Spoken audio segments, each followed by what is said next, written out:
Good afternoon all.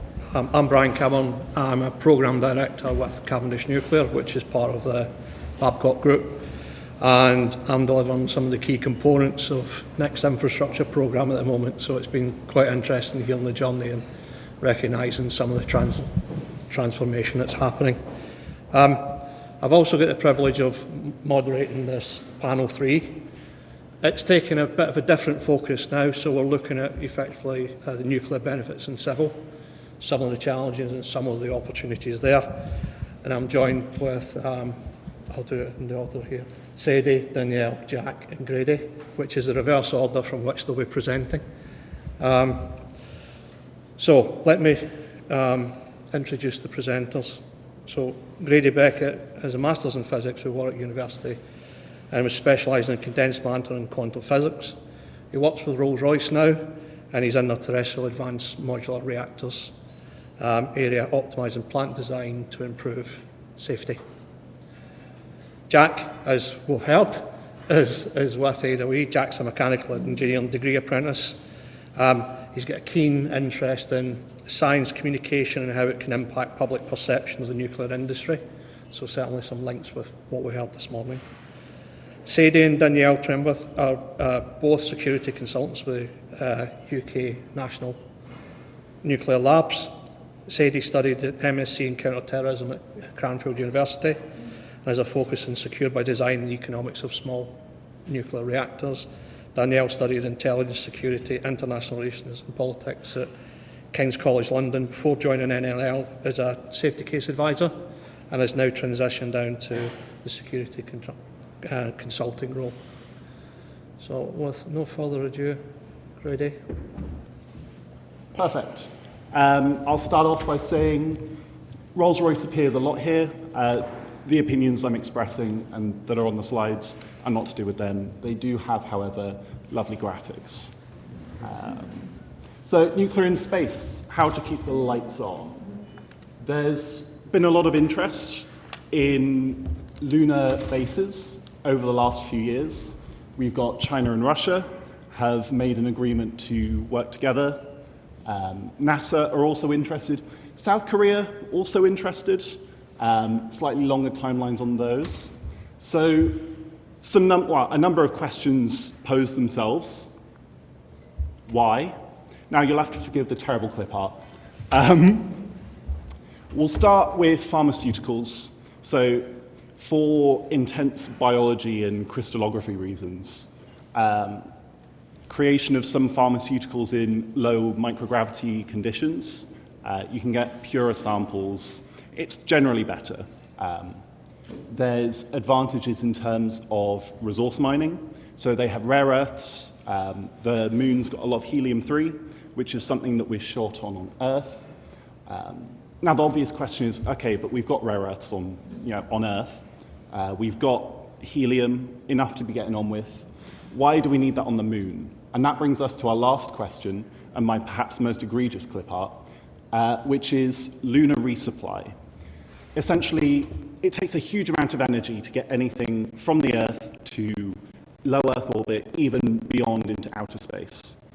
If we want to look beyond the Earth, if we want to, Mars, Jupiter, so on and so forth, resupply on the moon would be a huge unlock.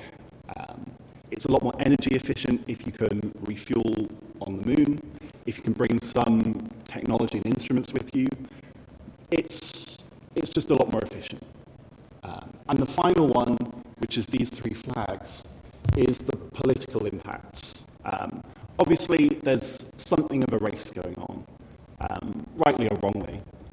But there is an advantage, technologically speaking, of being first, that I'll get to later. So there are questions, why nuclear?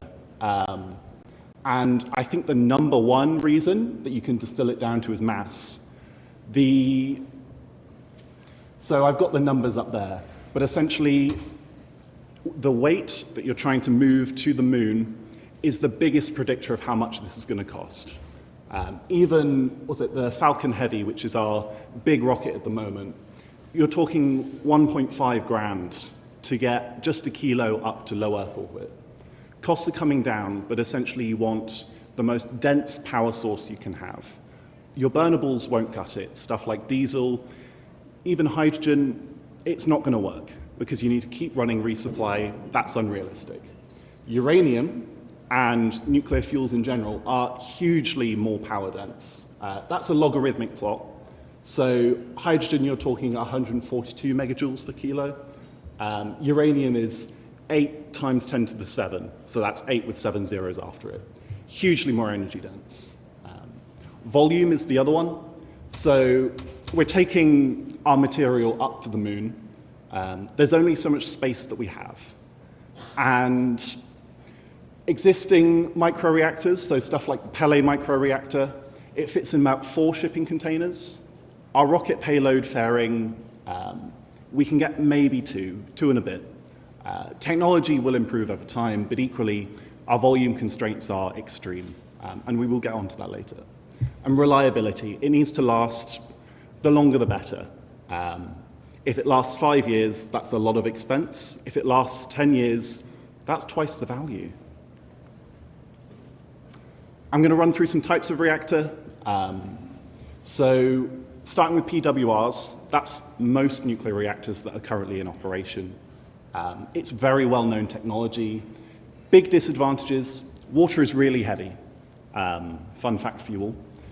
Chemistry management is also quite challenging, and we want to run this with as little human interaction as possible. We can't really be doing the chemistry management up in space. That's a huge amount of work for our poor astronauts.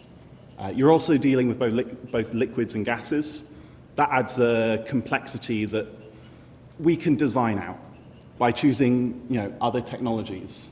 I've got SFRs, that's sodium fast reactors. There's a poster upstairs that talks about the Cosmos 945, I believe. That's a sodium fast reactor. There's a lot of Soviet investment in this technology. It's incredibly energy dense. You have a really high fuel utilization because you're using fast reactors as opposed to thermal. And you get very high temperatures, so it's very efficient. Negatives include a very harsh material environment, which harms your reliability. HTGRs, these are more on the new and novel side. So you have a number of advantages. Gases can't melt, so you can run them at quite high temperatures.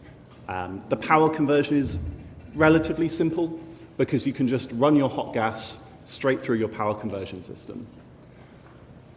You do have to keep your gas in there for 10 years, which is a design challenge, but it's a simpler architecture, which is much better for our reliability. I've also put heat pipes here. Heat pipes are on the more novel end still. It's a very passive system. So essentially you have a coolant that goes down a pipe, evaporates, goes to the other end, the colder end, and condenses, and that heat is then taken away to do power conversion. No moving parts. The problem is your core ends up being a lot less power dense, you can't get as much uranium in there, and so that's got obvious limitations.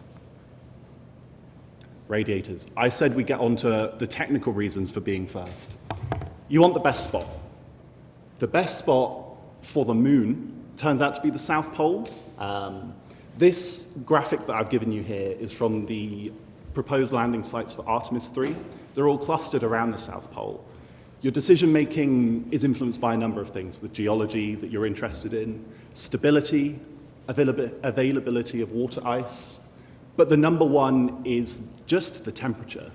So the equator of the moon gets up to 350 Kelvin, so we're talking 40, 50 degrees Celsius. The South Pole only gets up to 200 Kelvin, so we're talking kind of minus 70 degrees. In a cooler environment, your heat rejection is a lot more efficient. And you might think, why are we trying to reject heat? Any power cycle that you use, because of thermodynamics, you have to reject heat. One of the big space nuclear projects that's happened over the past 20 years was the JIMO Prometheus, Jupiter icy moons. They wanted a 100 kilowatt electrical reactor, which meant that after other offtakes there to reject about 350 kilowatts of thermal heat. I realize that kilowatts is not an easy unit. Imagine 350 toasters. That's a huge amount of heat. And because of heat rejection in space, you end up with needing huge radiators. So 170 meters squared, 2 badminton courts. This all needs to fit on our rocket. So the colder we can get our environment, the smaller our radiators, a lot more feasible in terms of the technology solution.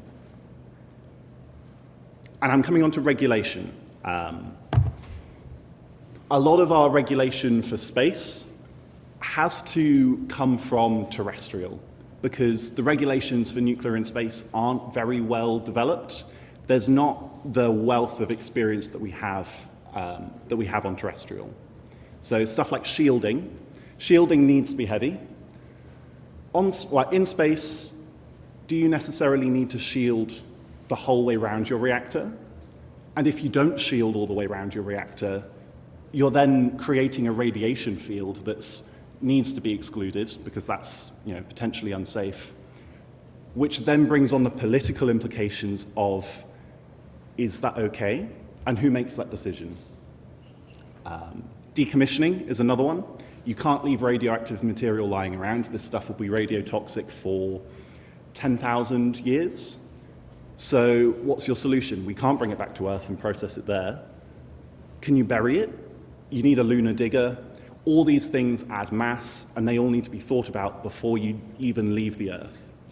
And the last one is continuity of power. So our astronauts are going to rely on this power to survive. Without it, their life expectancy is measured in hours. So any solution we need to come up with will need to be fault tolerant. It will need to ideally be able to run maybe in a faulted condition at a lower power level, or some kind of energy storage that ensures that we can get our astronauts home.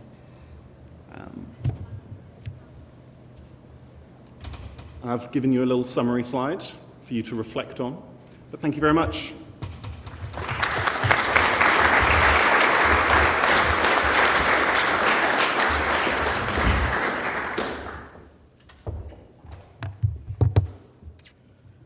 Hello. Hello.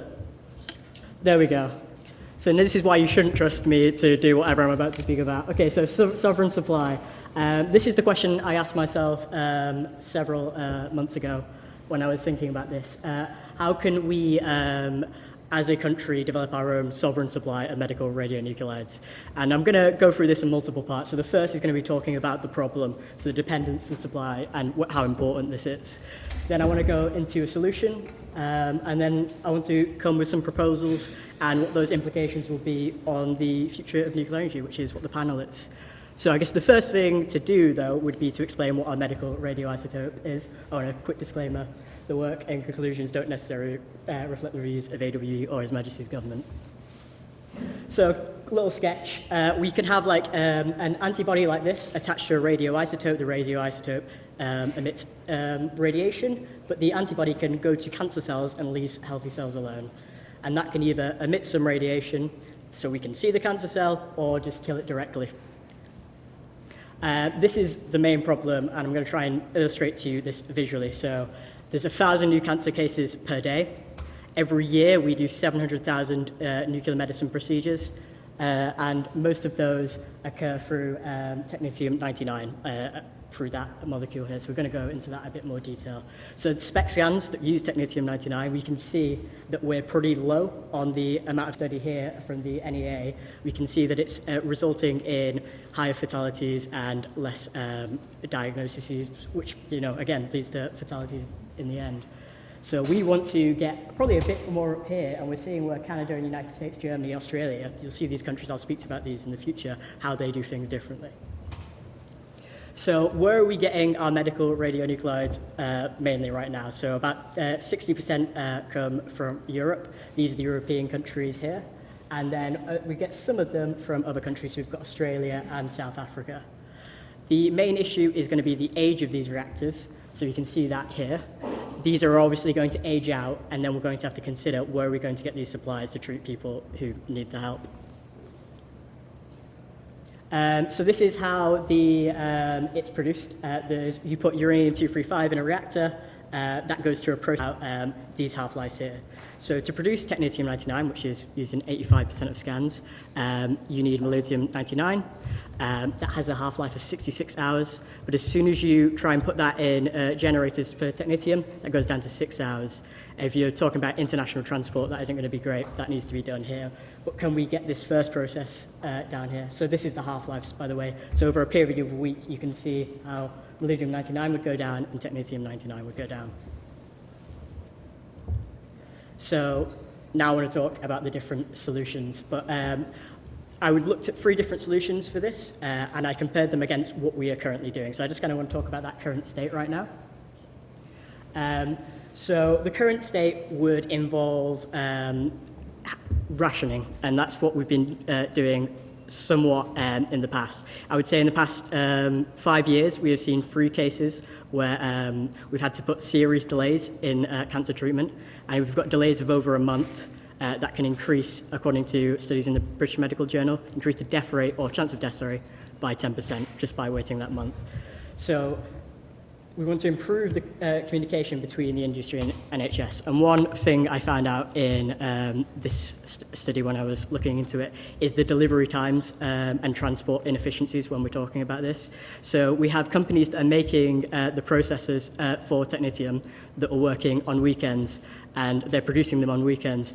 And the radiotherapies don't occur on weekends, they occur midday. So we're making generators that essentially have a time fuse, and then just keeping them in storage until Monday when people start the treatment. And that means you're getting less than what you need.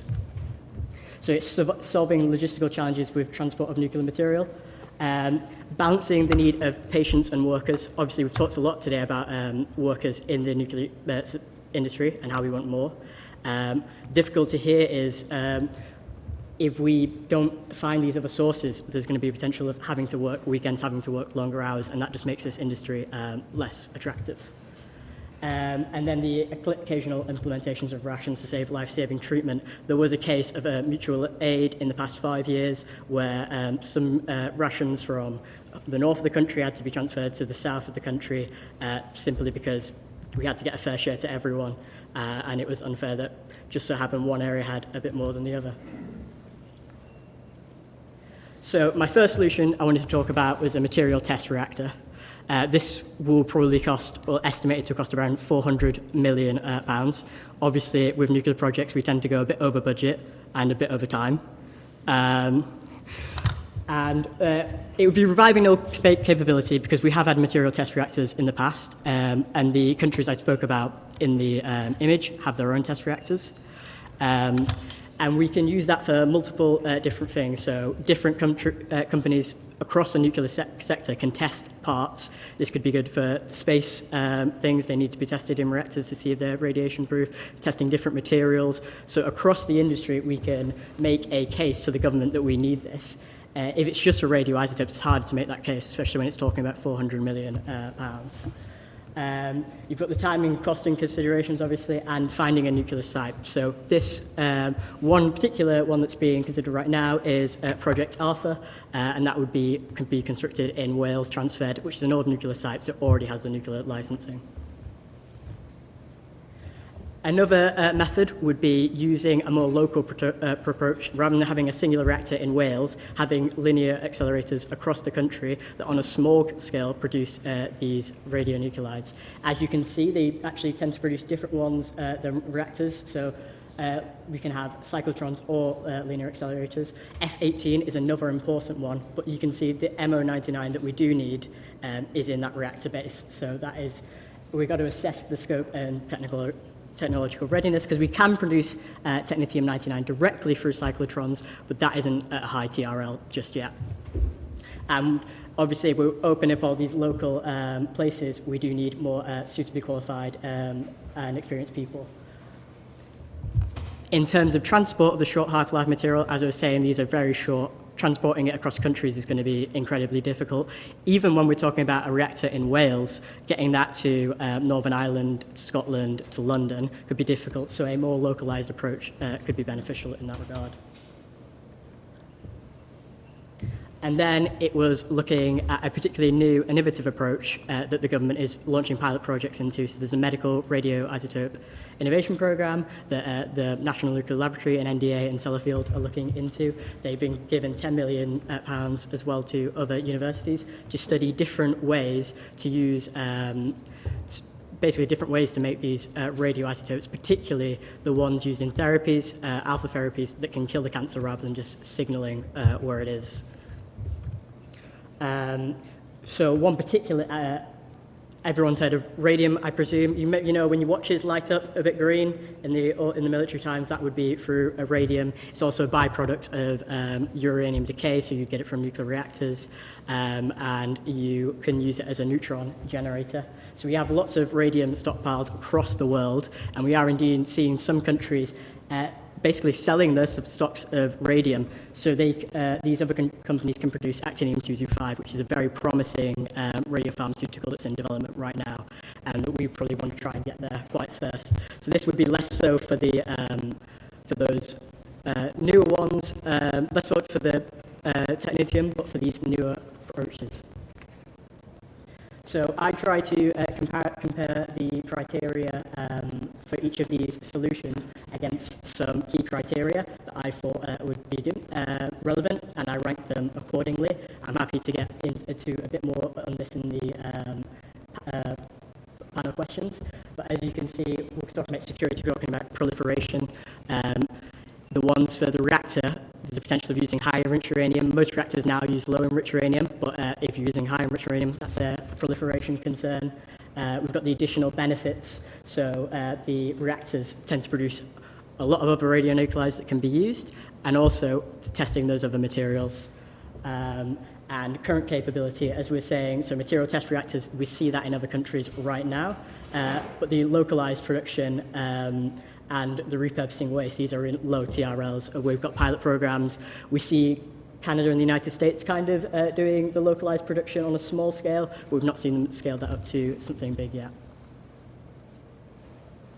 So I guess recommendations and implications. So I want to talk about expanding a national capability. So what I've learned from the previous slide is that I really think the reactor to build, but I think we can make the case that it's worth it when you're considering the amount of industries that it can be used for. But we also have to think about the future and these future isotopes that we need, not just to detect cancer, but to cure cancer, so actinium-225. And I think a national strategy to address this can have the byproduct of helping bring down this. So we can see it's a national priority for the government right now to bring down waiting times. And I think this could really help in bringing those down. Remember, it's a month delay in a cancer treatment can increase the chance of death by 10%. I want to talk about improved communications between stakeholders. I think that really needs to be focused on, as I was saying, the radiopharmaceutical companies making things that we aren't ready for yet. They needs to be done in time. And I'm also seeing difficulty in communications between nuclear sites because of this safety and security need for nuclear information. And then how this can affect public perceptions. Right now we've got quite a negative here in Germany and the UK and the US compared to other countries. We can help to improve that and alignment with the European allies. So we want to do this in conjunction with the EU and PRISMAP, while Russia is also going for this same thing. We don't want to be in a position where we are relying on Russian nuclear technology. Thank you for listening.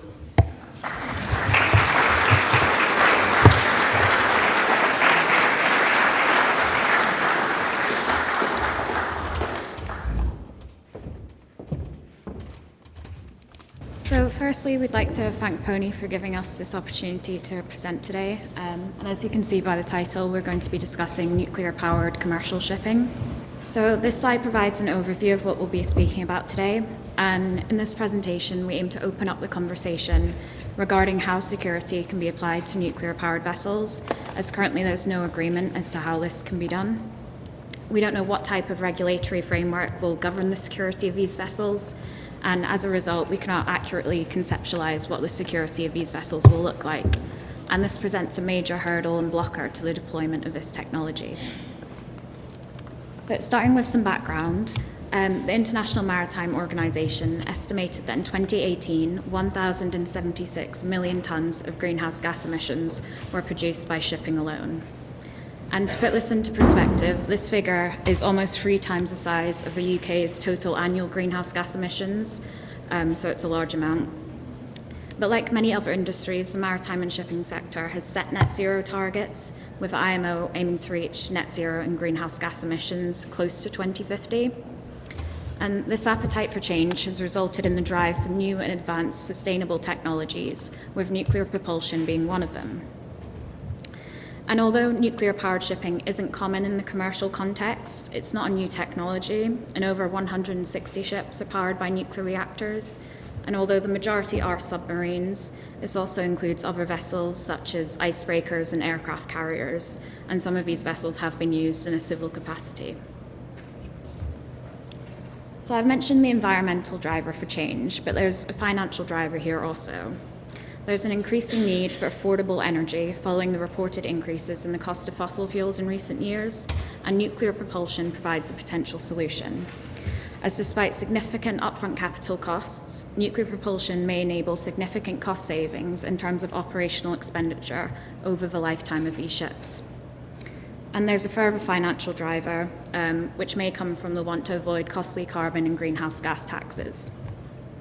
And then the third driver for change is regulatory, with regulations entering into force requiring shipping companies to make reductions in their emissions, in addition to monitoring and reporting on details of their emissions.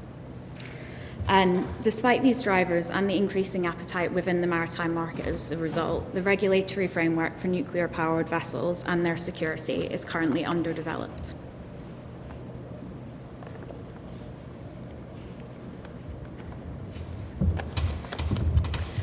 So it has taken international cooperation and effort to keep the use of atomic energy peaceful. This technology cannot be deployed if the matter of how it will be regulated is not resolved. Regulation provides framework of standards to keep nuclear material secure and protect against intentional acts to cause harm.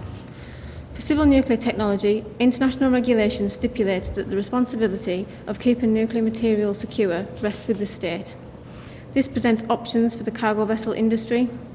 Would there be a single international regulator that would delegate responsibility of security to the state? And then subsequently agreements between countries would need to be established? Or another option, similar to aviation, where global standards and practices are stipulated and national bodies are there to ensure compliance to international laws. The UK's civil nuclear industry benefits from outcome-focused regulation, which follows international guidance and takes a graded approach, but the UK is the only country that has this arrangement in place. If nuclear cargo ship vendors were to adopt a model like the UK, the flexibility of this arrangement could facilitate proportionality. However, once again, this would need to be agreed between states or implemented internationally. Maritime law must also be a consideration. There is a framework of law already in place which is well established but may also present its own challenges. An example of this is when a ship enters into the 12-mile radius of a coast, it is that country that has the powers of arrest. Therefore, it would be the country of origin for the ship that came out of that would have to rely on that country to protect its vessel. Progress is being made and the maritime regulations in the UK are being updated to include principles of nuclear, but they are yet to cover security. For security considerations, regardless of the route that cargo vessels vendors take to regulate the industry, how they decide to keep their ships secure will need to be addressed, and a risk-managed approach should be taken. Information is gathered to inform decisions about what security measures are appropriate. These are state assessments of current threats to nuclear sites, characteristics of nuclear material, for example, what form it's in, and what the magnitude of a radiological release would be should the worst occur.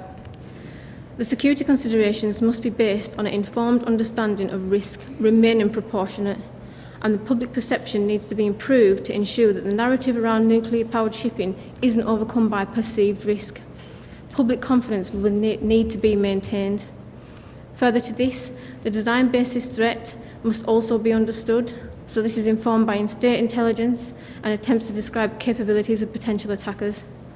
The DBT is classified as secret and therefore unlikely to be shared between states, but this would mean that the threats and risks could change for a vessel at different points in its journey, and this includes from port to port. Further, the categorisation of nuclear material must be addressed. Nuclear material is categorised by its potential use in causing harm, and this dictates the level of security controls. It is an internationally agreed system, and therefore vendors of nuclear-fuelled commercial vessels would need to adhere to this agreement. Nuclear security systems are the measures that aim to prevent and detect any attempts of theft, sabotage related to nuclear material and the subsequent response to these actions should the worst occur. So, due to the unique nature of nuclear-powered shipping, the design of a physical protection system will likely be unique to other nuclear applications. For these vessels, there will not only be a commercial need to protect the cargo against theft, but also a need to protect the nuclear material from theft and sabotage. And while without a set regulatory framework, it's difficult to say what the physical protection system for nuclear-powered ships will look like. One of the key discussions will likely surround the presence of a response force. So unlike a conventional land-based nuclear site, these ships will likely not have the benefit of a nearby off-site response force in the event of a security incident. And this may mean that these vessels will require additional security compared to a land-based nuclear site of the same categorisation, as these security arrangements would need to compensate for this lack of an off-site response. There's also a separate question of whether an on-board or on-site response force would be required for commercial nuclear-powered vessels, or whether vendors would aim for no on-site response, as is being considered by some vendors of small modular reactors. And this will likely be a topical question, as having an armed on-site response force is a significant cost, and one which will likely be much higher for a vessel, as it will likely require specialist officers. And if we consider that the global merchant fleet consists of over 100,000 vessels, if in future we want to replace as many of these vessels as possible with nuclear-powered vessels to meet net zero demands, then we may consider whether it will be commercially viable for an onboard response force to be required for every single one of these vessels, and also whether response forces would have the capacity to do so. But the concept of a response force is not something that's new for commercial shipping, as following increases in piracy over the past 2 decades, traditional fossil-fueled ships have employed armed security for onboard protection. And while the IMO was initially resistant to this and discouraged the practice, their current position recognises that the use of armed security is an accepted industry practice in certain circumstances. So the requirement for a response force for nuclear-powered shipping may not only depend on the categorisation of the material, as Danielle discussed, but also the likely threat of piracy on the routes taken by the ship. However, one of the benefits of nuclear-powered shipping is that these ships can achieve and maintain high cruising speeds, which can give them the ability to take alternative, potentially open ocean routes, as opposed to the routes traditionally taken by traditional vessels and shipping. In which case, an argument may be made that they would be less susceptible to risk to piracy, and so armed security may not be required for protection of the cargo. However, as Danielle mentioned, public perception is something else that we'd need to consider here, as due to historic concerns about the safety and security of nuclear, the idea of nuclear-powered shipping operating without any response force or armed security on board may receive pushback and concern from the public. And it's here where education and informing people of the actual risk in terms they understand will be important. And finally, there are 2 concepts I want to highlight as being central to the discussion of a physical protection system, and these are secure by design and proportionality. So the concept of secure by design is essentially building in security from the start and considering it at the earliest possible stage of the design phase of a nuclear application, so that the application in question will be inherently secure and the costly retrofitting of security can be avoided. And proportionality considers whether the security arrangements are proportionate to the risk and therefore enables a cost-effective approach as it avoids an excessive and unnecessary application of security. And this is where discussions of the response force comes in, as we must consider whether having an onboard on-site response force will be proportionate to the risk. For the commercial shipping industry to benefit from nuclear power, there are barriers that need to be broken down. A route to regulation must be agreed.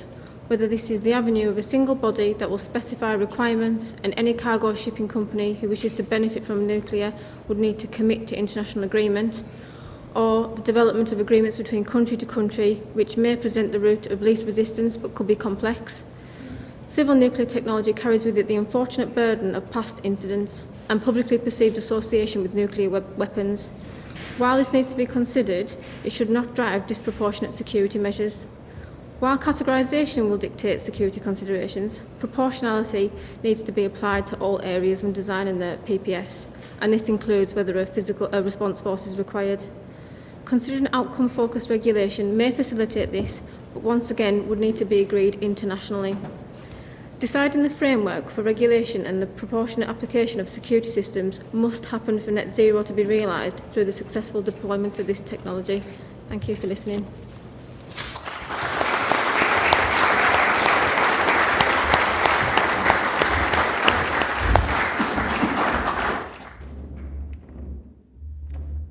Thank you. So that's the end of the on-record component. We're moving to Q&A now, which is off the record.